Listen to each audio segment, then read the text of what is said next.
Well, hi and welcome to my shop, and look, we're starting something quite different from the last 4 or 5 or 6 or 7 radios I've done have all been great big radios or multi-band radios and shortwave, lots of tubes and that, power transformers in their circuit. And here's something quite different, but a fantastic looking, although a little bit dirty right now, a fantastic looking radio.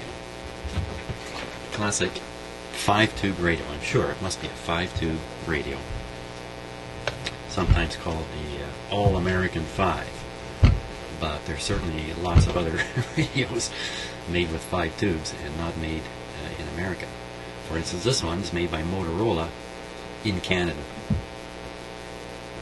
So let's see, what's it got in it for tubes? A little tube chart here.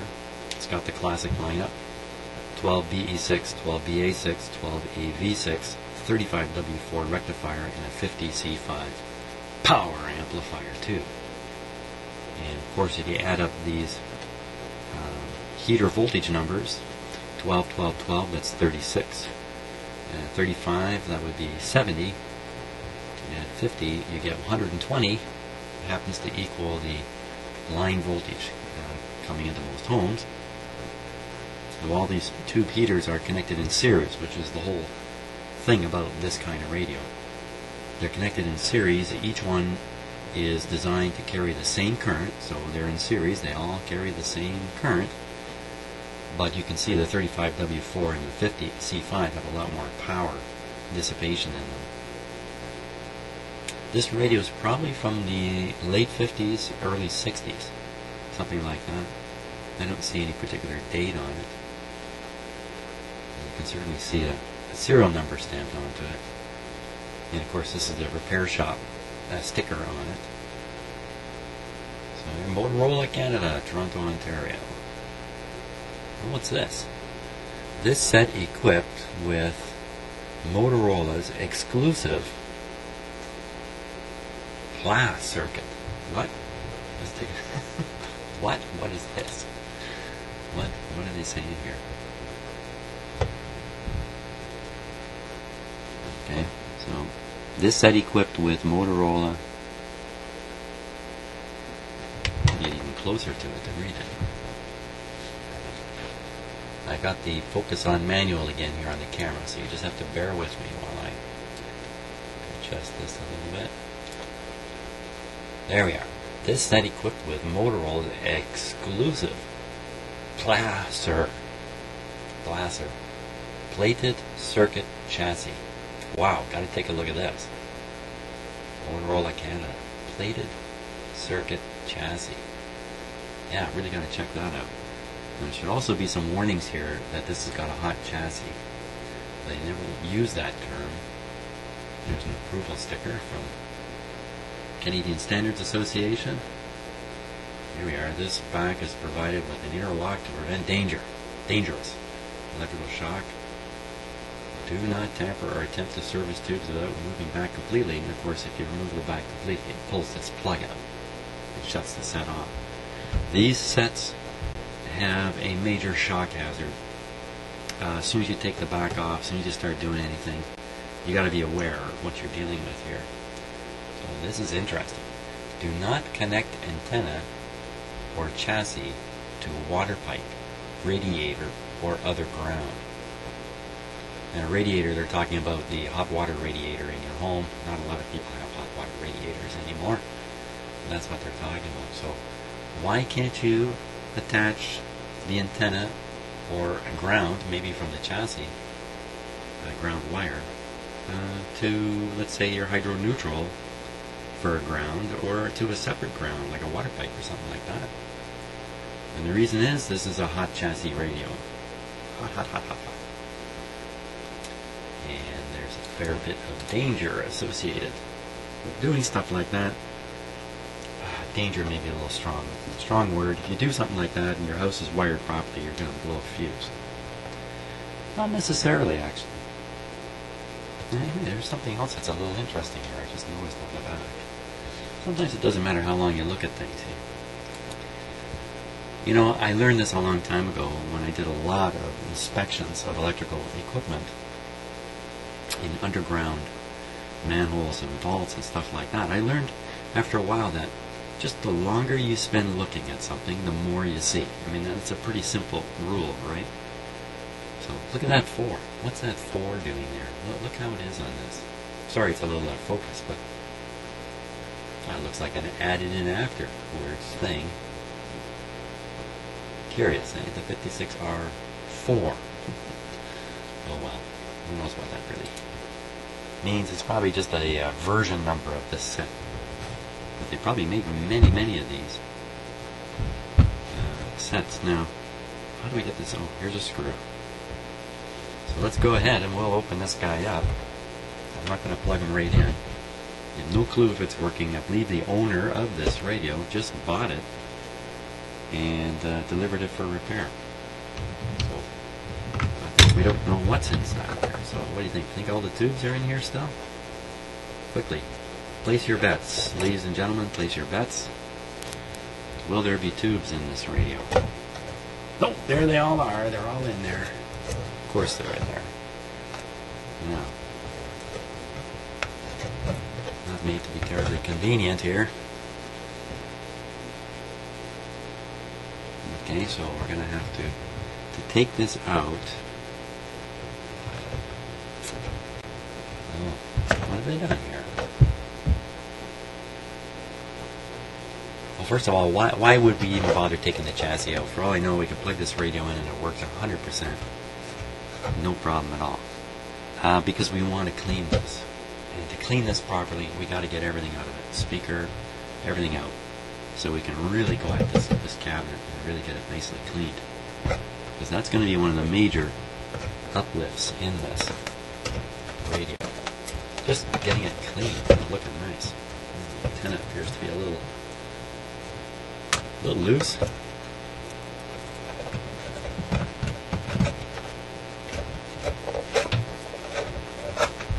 can't do anything with this back. I don't quite have these wires aligned. Okay, so we'll take it out.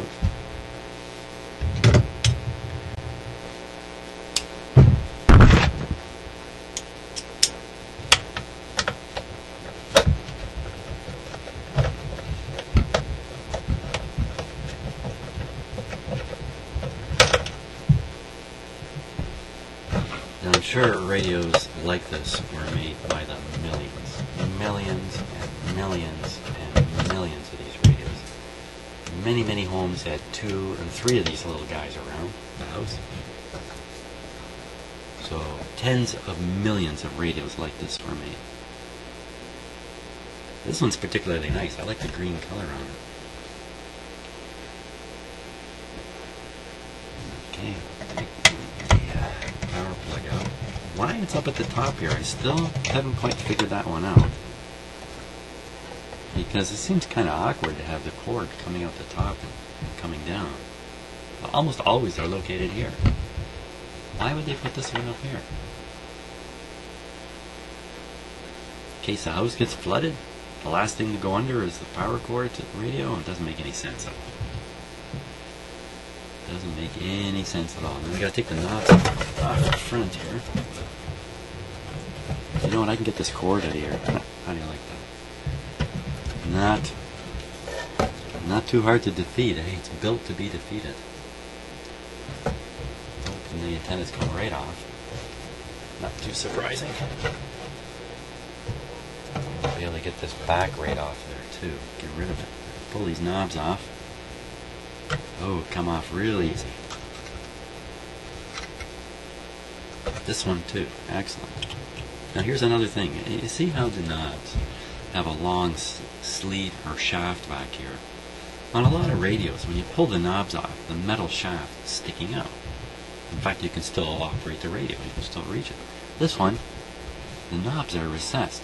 And to get at them, you need these long pieces. There's a good reason why they did that. Once again, it's a safety feature. You do not want you touching any of the metal of the radio inside. Any of it. So the whole outside of this radio is plastic, this backing board. There's nothing electrically connected to the outside that you can touch that will bring you into electrical contact with the inside. The cabinet is one big insulating box. Keep your fingers away. And even if you pull the knob off, in some of these later designs, you pull the knob off, you can't get it out of the cabinet. It comes off, and then it's locked in here and it stays there, continuing to fill the hole so you can't stick your finger in there and get a shock. So we're going to look into this and see what we can do about improving the safety of this radio, which can be done. Okay, so this antenna is a little fragile here, the wires on that. It's pretty certain to break off if I keep flipping it around. So I won't do that. Now, did I get all the screws out? Is the radio going to come out? No, there's another one up front there.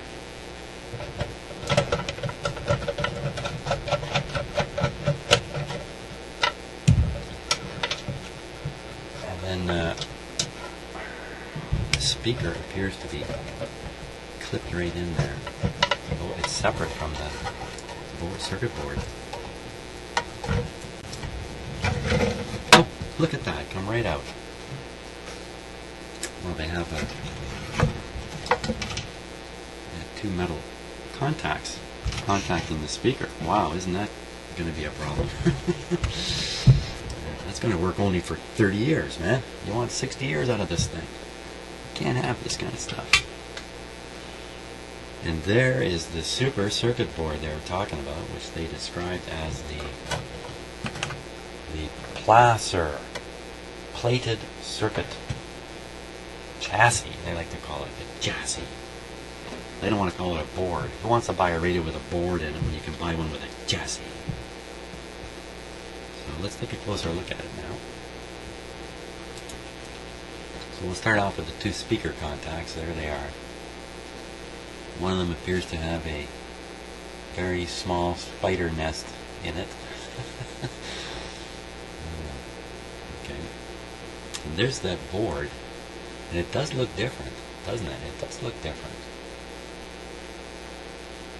I can't nail down exactly what they've done here. That, oop, there's the shaft, duck for the shaft.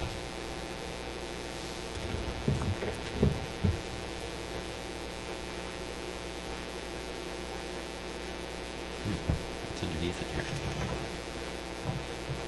Now, it looks pretty typical underneath it. See, they have solder running along all the traces, but for some reason not right in those areas. So this thing may have been dipped in a solder bath or something like that. I don't really know how they made it, but the solder all along the traces, but skipped all over the place. Ooh, what's that? Well, it's probably just a bit of harmless dirt, but we're going to have to take a little bit of a look at that.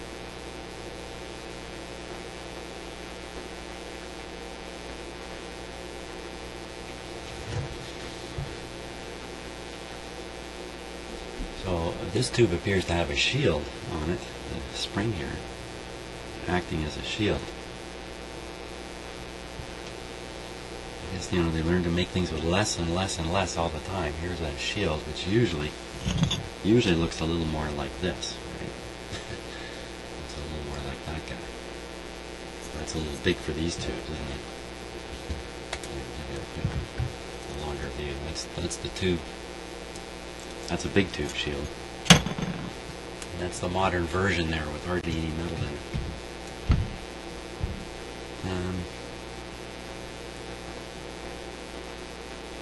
Let's just keep looking around here. Oh, I see how I can separate the antenna. And over here, see, it's just on lugs. Slip-on lugs. So I should be able to pull those off. Well, maybe they're soldered.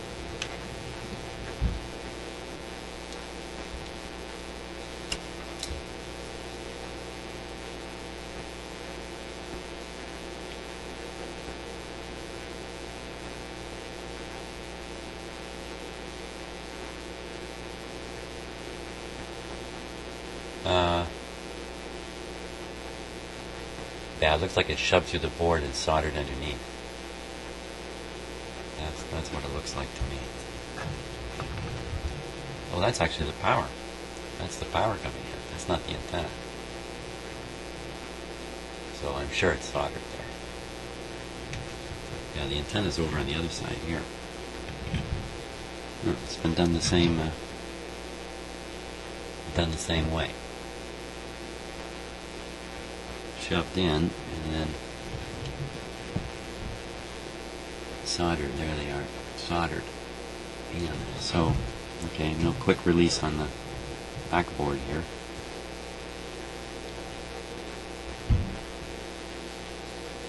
So, let's see, we got 2 IF cans. And I mean, it's all typical. All these radios are very, very, very similar. Uh-oh. We got one of these guys. This guy can present problems. This is, you could call this, well, you could almost call it an integrated circuit. It's not quite right. It's an early version of miniaturization in which the components have been shrunk down and stuck into a single package. See all those leads at the bottom there? So inside here we can imagine there are capacitors and resistors. And I think you should really... Yeah, okay, so if the capacitors and resistors are not inside this thing, where are they? And if you look around the radio here, why, there's no components showing except for, well, that. Oh, okay, here's the power supply filter there. Okay, so it's that, and what is that? It says 0.05 millifarad, microfarad or something. So it's a capacitor. It's 0.05? Yeah, so it's one big capacitor, and then we got this guy over here. Oh, it's another capacitor. I thought this was a ballast. But you shouldn't need a ballast. I added up the voltages, and you shouldn't need a ballast. So this is probably a capacitor here too. Okay, so I take back what I said. There's 3 capacitors visible in this radio, and the rest of everything, there's nothing underneath it. That's for sure. The rest of everything is inside here. So, if this thing is in trouble, this whole radio is in trouble, and it's a little difficult to deal with these guys. It's more than a little difficult. It's really very difficult. So, usually in a radio like this, the things that kill it are defective transformers that are just too hard or not worth replacing. This is the output. Transformer drives a speaker. Defective IF coils are very common. Not the coils, but there's often a capacitor that's been built into the structure inside here, and those capacitors often give trouble. This radio is, a little later, maybe it won't have that kind of problem because it's not quite old enough. But that's typically a problem in here, and this radio becomes really a problem to repair. Occasionally, the tuning capacitors are frozen solid. This one turns just fine. Occasionally, that's more common on European radios. It's big, beautiful European radios, and the tuning shaft is literally frozen into the tuning capacitor, and the radio's pretty much junk at that point. It's really sad. One thing that will not end the life of a radio is any one of these tubes. These are all replaceable. There's a billion of them out there. Big capacitor like this, we're probably going to have to deal with this capacitor. Easily dealt with. So that's kind of a tour of the radio. Sometimes these can be broken, the switch can be broken. There's a couple ways to deal with that, and you can replace these. These can be replaced. Even if you can't get an exact replacement, something close will do the job. So the real killers are these output transformers and these IF.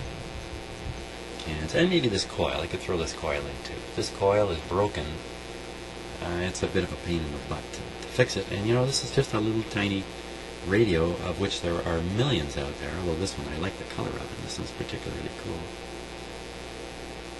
So,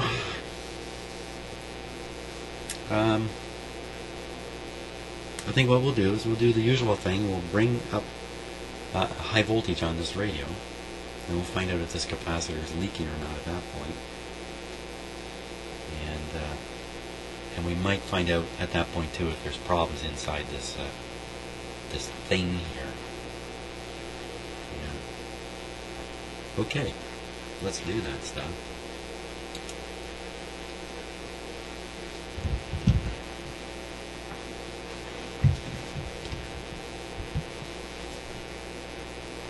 Just a couple last things here.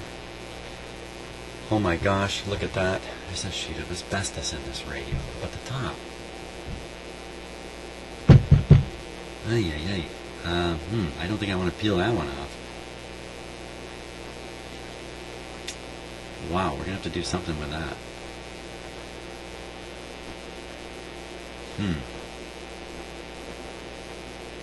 One thing's for sure we will do with that is not touch it. We don't want to bump it or anything, or start casting a certain amount of dust off of it. Oh boy.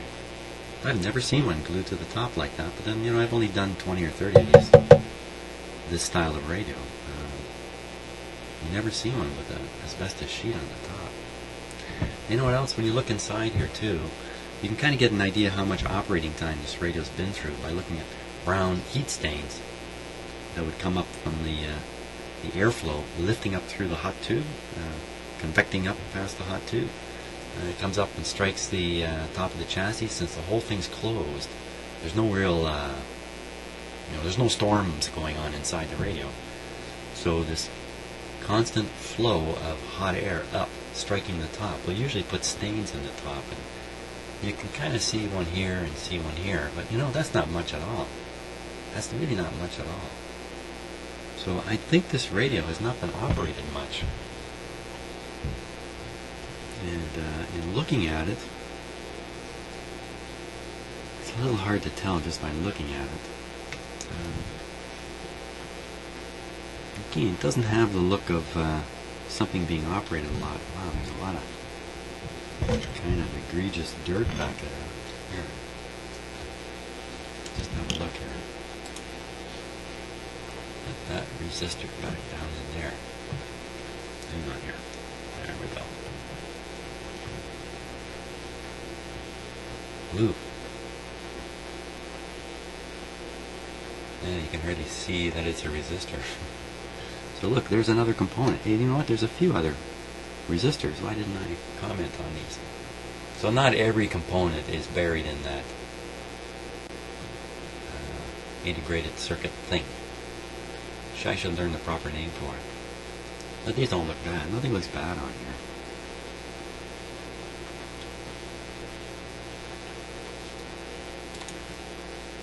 Yeah, I think we should fire this guy up. No, I was going to do the high voltage test on it. So let's do that. Thanks for watching the checkout. Next video we'll start testing and try to operate this radio.